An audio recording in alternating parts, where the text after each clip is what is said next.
Okay, so what did we just see? So this is a demo of some of the things you could do with scripting in Stellarium, and San Jose Astronomical Association is using this in our virtual programs during COVID-19 as a way to have a virtual star party, or we're branding it armchair star party. And we're going to mix this with hopefully live stacked or essentially live images from group telescopes, members' telescopes of these objects.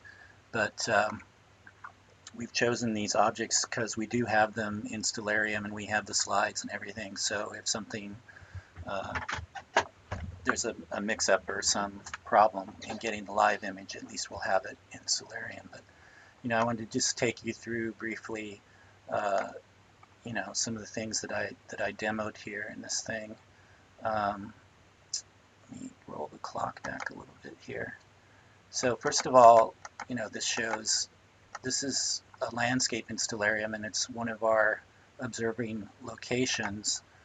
It's Rancho Canada de Oro Open Space Preserve in Morgan Hill, and this is where we normally have our in-person starry nights, dark-ish skies, star parties. So people are used to seeing this parking lot.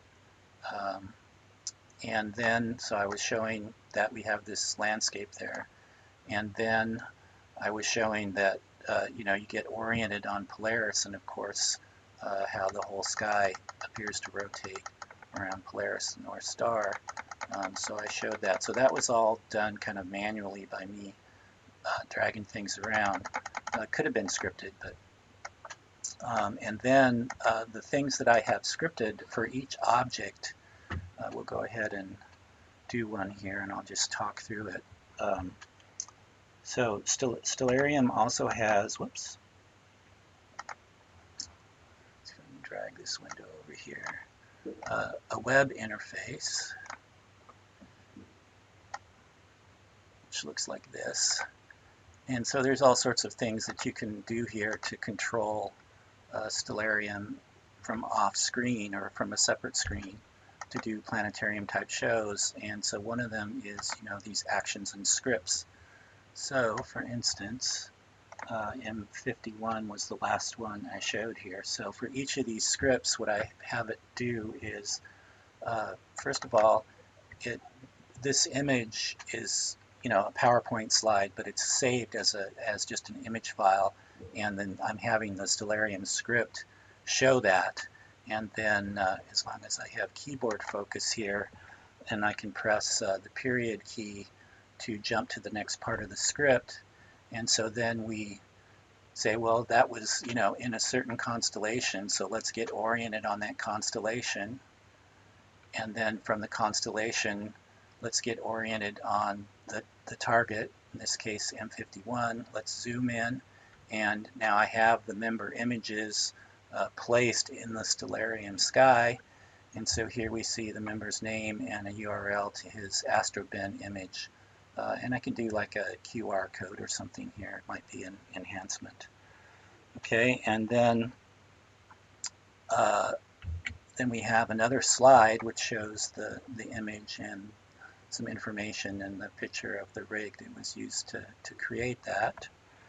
And then when we click again, it's going to label that in red there. So you see, as we go through these, you'll see where they are in the sky. As we zoom out and get reoriented on Polaris, these targets will build up over the presentation. Yeah, so that's pretty much it.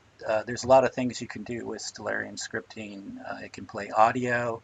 It's supposed to play video. I haven't been successful with that yet, but it's a matter of codecs or something. Anyway, so there's lots and lots of things you can do.